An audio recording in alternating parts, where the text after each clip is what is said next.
Hello and welcome to Irish Football Fan TV from Luxembourg, and it's myself, Gary Spain, here with Jerry Brown, and this is the match preview for tomorrow night, Luxembourg v Republic of Ireland. So how are you enjoying Luxembourg so far, Jerry? Yeah, well, first and foremost, Gary, I have to say it's fantastic. I know obviously, you've been very fortunate over the last while to get away for games, but it's my first away game now in just over 2 years since Tbilisi 2019. It's been great. Bit of an ordeal, flight into Cologne, like a couple of Irish fans yesterday morning, fresh from the game Thursday night. Overnight stay in Cologne last night, had 3 trains and a bus, but eventually got here to Luxembourg after a little bit of a delay. But yeah, very much looking forward to it. Seems to be kind of a quite nice city. Fortunately, it seems as if we brought the Irish weather with us. It's not the quite nice as nice, but overall in general, looking forward to ending the campaign tomorrow night. It's been a mixed campaign. It's been probably getting better as it's gone along, and it'd be great now if we can get the win tomorrow, finish third in the campaign, and really create that positive vibe that we've been feeling for the last while heading into 2022 and the Nations League campaign. Yeah, hopefully we'll get the win, and as you say, it's great to have so many fans. There was an absolutely massive Irish crowd, from what I can tell. Yeah. I mean, I took 2 flights together. I flew to Frankfurt and then flew here to Luxembourg this morning or this afternoon by the time I got here. And both flights were full of Irish fans, obviously. There's Irish everywhere. You've seen them in the airport coming in. The away end is totally sold out. There's loads of Irish with home end tickets as well. I'm just trying to have a guess at the crowd because I don't have an estimate. I don't know what you think, but I reckon we could have 3,500. I'm only guessing. It's a pure guess. Let me know what you think is a decent guess for the Irish fans tomorrow night. But there are lots and lots of Irish fans here, which is incredible support given... Well, there's nothing at stake apart from third place in the group, which means nothing. There's nothing for seeding. There's nothing for anything else. Now, having said that, there's a hell of a lot at stake. There's a lot at stake for our manager, Stephen Kenny. I think we can go on and debate what a win, a draw, a defeat might mean. But there's also a lot of pride in finishing third place in the group. And I suppose there would be a lot of negativity if we don't get third place, if we don't win tomorrow night. I think it's going to look very bad if we finish 3 or even 6 points behind Luxembourg in a qualifying group. I think to go back to a point I made earlier, I think it was after the Azerbaijan home game, to really signify you're making progress, you need to be constantly kind of building up and backing up results. And I think that's vitally important tomorrow. It's great and it's brilliant that we got the result, and the performance against Portugal Thursday night was fantastic, but we really need now to kind of hammer home and put the doubters to bed and put them in the corner that this team is moving forward. And I think we have to now take that step, win this game tomorrow. We done that last month. I think there was a lot more pressure and a lot more uncertainty, and morale wasn't as good with the Azerbaijan win. Now, I do think Luxembourg, as they proved by the result Thursday night, albeit maybe there was a sending off in that game, they are a good bit ahead of Azerbaijan. They're not a bad side. It won't be an easy game.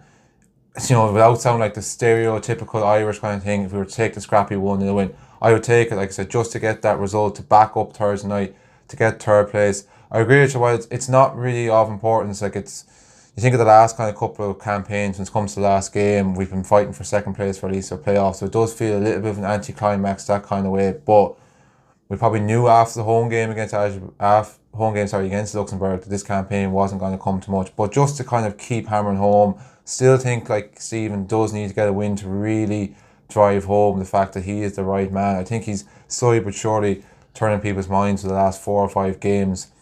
But again, we're up against a team that we would see ourselves as still slightly above, that we are capable of winning. And I think it's important now to back up Thursday night and show that that's what we are doing by progress. It's not just every now and then, it is now more so the consistency, which we have seen a little bit, but just to keep it going, because you keep consistently going, you keep momentum going, you keep the feel-good factor going.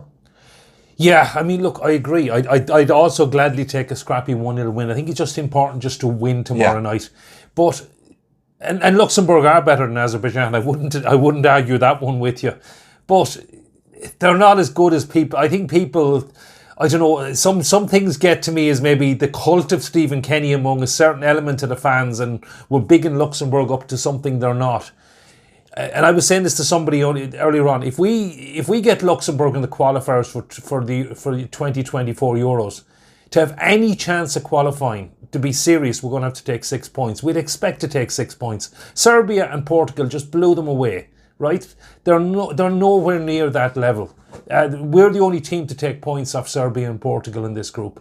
And we would be expected to beat teams like Luxembourg. I know, okay, you can go on, you can point out they got the Till brothers, they got the guy, is it Sebastian, the guy scoring the goals, playing in the Champions League with Sheriff. You've got Gerson Rodriguez, who scored the goal against us, playing in the French league with Troyes. But they also have a number of players playing in their own league, in their own domestic league. And frankly, the League of Ireland is well ahead of the Luxembourg League. I think we've lost once ever to Luxembourg sides in Europe, and that was when Cork City were in the horrors. And even UCD from the second tier were able to put out Dudelange, wasn't it? It was Dudelange, actually. That's the book One Night in Dudelange, or however you pronounce it, but it was Dudelange. So, I mean, you have players who are playing at a League of Ireland level as well as some players playing in the Champions League. But no, I actually think we will win tomorrow night. This is the preview. I think we have got better players. I think, as Ger says, we're playing a lot better. Things have improved considerably since March. And I would take any kind of a win. I mean, we are away from home. It's not a gimme. We have to go and do our stuff. And I think the players will be focused on it, and they will go and do it. But you really have to be... Okay, it doesn't matter tomorrow night for anything. It doesn't matter for seeding. It only matters for pride. But I think there is significant pride at stake. And of course, it will bring up the decision of Stephen Kenny's new contract. Yeah, when you say like it only matters for pride tomorrow night, I would still say, does it still matter for Stephen Kenny's own sake to really hammer home that he should be given the Nations League campaign? I know it's still up to debate whether he's still going to be there for June or not, but to definitely kind of hammer home, because I think if we were not to win tomorrow night, like that would mean we wouldn't even have taken 3 points from Luxembourg. As you said, like at the start of the group, whether we expected to qualify or not, or even challenge for second, we still expected 12 points from these 4 games against themselves in Azerbaijan. At the moment, we're sitting on 4 from 3 games, so even 7 points would still be a little bit of a disappointment. So I think from that point of view, I still think he could do with getting the win to kind of like to drive home. I agree with you. I don't think Luxembourg are anything special. I just think from the sense of they're no longer maybe these whipping boys that people put them down. Now, I know you said that like they were nowhere near Portugal or Serbia. In fairness, they did give Serbia a good run here at home in their last month. Like I think it was only 1-0 in the end. Now, that was only played maybe in front of a couple of thousand fans. But as you say, like we have taken a point off Serbia. We took 1 point off Portugal. It's up for debate whether we should have taken more or off in them 2 games. But I still, like going back to the point like that, I still think it's more than just kind of pride at kind of stake. And I agree with you, like in the sense of can we get a result. I think kind of like the players have always kind of been saying like, oh yeah, morale is kind of good in the camp, like the last while, even the last couple of windows when things weren't going well. But you kind of felt were they just kind of saying for the sake of it. Now you can kind of get the vibe that there kind of is. Like Thursday night's performance was so really encouraging. Really, really good kind of pass to play. The confidence is kind of there. No more morale or no more kind of distractions with off the pitch thing, whether it's COVID, whether who's got a vaccine, whether is he injured, is he not in the squad, like maybe the situation with Aaron and Conley before the last game. There's none of that nonsense. Everything is grand, everything is sorted, everything is just peaceful. And I think that's starting to really feed off of the players. They've got the couple of wins.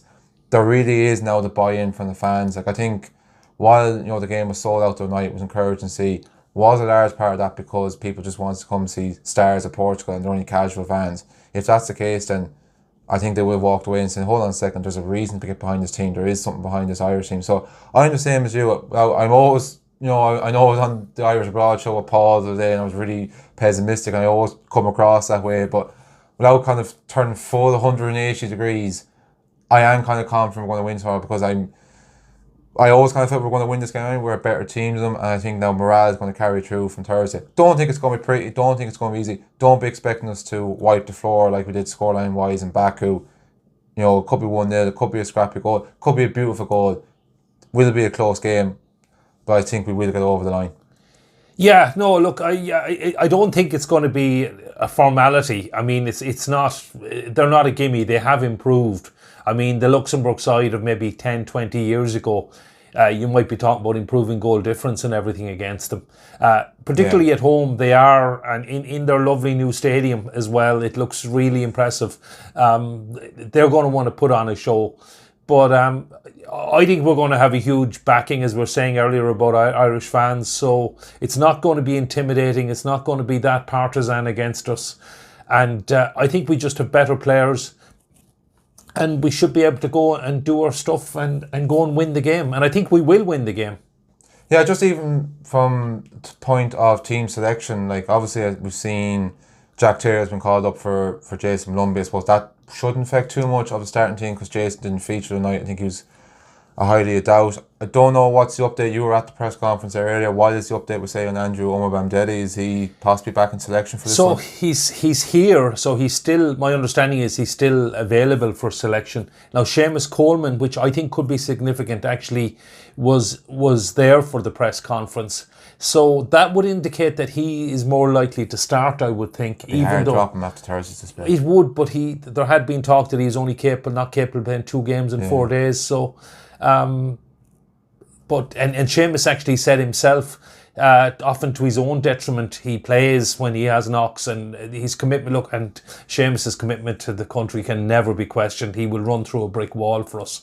But so he will play if selected, and I think the fact that Stephen brought him to the press conference, normally that's reasonably significant to say that he's going to start. So I know we'll take an eye on Paul's starting 11 show, but I would think it could be something similar. Maybe Adam Ida might start. Yeah. I don't know. Jamie McGrath went off, and he didn't, to me, seem to have the same impact that he had in September and October. So, and that bad injury he picked up a few weeks ago for St. Mirren that looked like it was keeping him out for months. Thankfully, he's come back fine from that. So maybe the second game in 4 days might be a bit risky, particularly when in that game, if people remember, he was injured and he should have really been taken off. He stayed on for 5 minutes and then took another knock. So given the risk was taken with him, maybe it might be more prudent not to play Jamie. But this is purely my guesswork. I don't know. But you could say that maybe play Adam Ida as well up top. It would be just that bit more attacking, because obviously Luxembourg are a very different prospect to Portugal. And we would expect to be on the front foot an awful lot more tomorrow night. So, but I would expect much the same team. That's my reckoning. But Stephen had no bad news at the press conference, which is good, that any of the players are doubtful or out. Now, maybe he's keeping things under wraps. I don't know. Yeah, I think that was, when you think back to the last Portugal game, and, you know, again, even though the result didn't quite go away in the end that night, but the vibes coming away from that game were very similar to Thursday upbeat. And I kind of felt even that was a bit of a momentum killer for the Azerbaijan game. I think it's something Stephen has learned from, that he made kind of so many changes where I think he kind of realised, no, keep kind of going if everyone's kind of fit and feeling good. Now, I would kind of maybe agree, which I think Thursday's game looked like it came a little bit too soon for Jay McGrath. I think it would be fair to say, without being too critical, he probably was our weakest of any player that started. He had kind of the least kind of impact on the game. I would be very, very happy. Again, like if, say, the likes of Seamus Coleman is going to be okay. I know maybe Jeff Hendrick, possibly because, you know, he hasn't played much football in Newcastle. But again, you know, I've been pretty vocal on this. I'm not his biggest fan, but I could not fault him at all on Thursday night. I think, given the standard of opposition that we played, was probably his best performance in an Ireland shirt in a long time. I'd be very, very happy to kind of go with more or less kind of the same thing. Obane, I always kind of felt, you know, I was a little bit wary when I seen him starting Thursday. I was kind of thinking, is he more kind of an impact player because of his pace? He can sometimes struggle to get into games. And I was very much thinking that after the first 10 and 15 minutes when breaks weren't going his way. But by God, that second half, he was brilliant. He set the tempo straight away when he made that dart and run from tip-off and won a free kick. And he was absolutely excellent. Like, you'd really question, looking at that game, how he actually struggles to nail down a place for Rotherham in League One when he, you know, was able to cause nightmares to one of the best teams in the world. Just interesting when you mentioned about the Adam Ida thing, about like a bit more of a threat. Like, I find an interesting one about Adam Ida. Like, I thought even when he came on Thursday night, his touch, his hold-up plays, involvement in the game was absolutely excellent. But that aspect you say about getting a more of a goal-scoring threat, I still kind of find it, I've always felt from watching from Norwich, does he kind of do enough to burst himself and get himself in goal-scoring situations? I don't kind of feel he has that kind of, for say, Robbie Keane mindset where he knows to kind of get himself in the right places. Because I think if he can get that, or if he had that, like, or if he can work on it, he has the complete package for me of being what you want in a striker. Because physically, as I've touched on as well, from 12 months ago from the Nations League campaign, how much has even come on that way, like? Yeah, no, he can. I mean, I saw him at underage and he was banging in the goals. Now, I do take your point, but... Yeah, I've heard people say that. Yeah. Like he was a proven goal scorer underage. My kind of feeling was like, but he was against his own age group. It's a little bit easier. But Yeah. against Minas, he just maybe... Now, as I said, like physically, he has come on. Like, so maybe he's gradually kind of getting there that kind of way. It might kind of take time. You still forget he's in his early 20s. Yeah, and I mean, I think he is, as you say, he's young, he's still developing, and he has a chance, but it's not like it's exactly we've got a Robbie Keane or the next Robbie Keane on the bench or not in the squad. I'm looking around, I would love if we had a proven goal scorer, somebody who's capable of putting the ball in the net. And unfortunately, we're still probably at that developing stage, and well, hopefully there's someone coming through from underage or somebody we just haven't discovered yet. But I think we'll still be looking. But I don't know, Ger. So what do you think? What's your prediction for? We'll probably wrap it up with this. What's your prediction for tomorrow night? I'm feeling good. Like usually I'm pessimistic, and I try to be pessimistic because I feel the opposite always happens. I remember being here before the Azerbaijan game with the 2 Pauls and saying, "Oh, I'm going to say it's a 0-0 draw," hoping the opposite would happen, and that's what happened. So maybe I should stick to being pessimistic, because every time I do, we seem to be the opposite, kind of going with low expectations, and it's not hard to be pleased then. Like, but no, I genuinely do kind of feel that, like, as I say, bit by bit now, the last 3 or 4 games since the Serbia game, there is improvement. I thought, like I said, Thursday's performance absolutely identifies the whole what the game set and mindset under Stephen Kenny. Like, some of the passages of play we put together was really, really good. Again, we touched on, like we said, the Adam Meada goal scoring instinct. That's not something we can work on. That's going to take time. But we are against a slightly kind of weaker opposition. For a lot of Irish players as well, that night in March, we remember we were doing the watch along with Ethan and Joe. It was a depressing night, Gary. It was a low point for us as fans. It was probably the lowest point for a lot of them players. So they shouldn't be lacking for motivation to kind of get that way. As you mentioned, the support here is absolutely unbelievable. I think there's a 10 to the stadium. Technically it's meant to be Irish tomorrow. You could easily increase it. There's going to be a 5th. And like, okay, you can say fair enough that like there's a lot of excuses because it's our first away day in 2 years, but it's just even brilliant to see the positive vibe, and hopefully that will feed off the players as well. Like I said, I think morale in that camp has to be kind of really, really good. They have to be feeling good after Thursday. Look, Luxembourg won't be fearing us. It's going to be a close game, but I think we could get through 2-1. 2-1, okay. Any goal scorers? I knew that was coming. Just I said 2-1, I said I have to back this up. I'm going to obviously go with traditional, maybe Shane Duffy from a set piece. And I think we might see, I'm going to go with Callum Robinson as well. Okay, I think we could edge it 3-1. I think we're scoring a bit of goals, and I'm going to go for 3-1. I reckon Callum Robinson as well. Maybe Callum Robinson with 2 and Dozie Ogbene with 1 as well. And I think we're going to win. I think we're going to. Could be nervous for a while. We're going to have to work hard. They're not going to beat themselves. It's not going to be a gimme. But I'm feeling quite confident that things are improving. I think we're going to go and just prove we've got better players. We've got a better team. And I think we're going to go and beat them. And I hope I'm not left with egg in my face tomorrow night. So let us know your thoughts in the comments. And what are your predictions? And hopefully we'll be celebrating a win tomorrow night.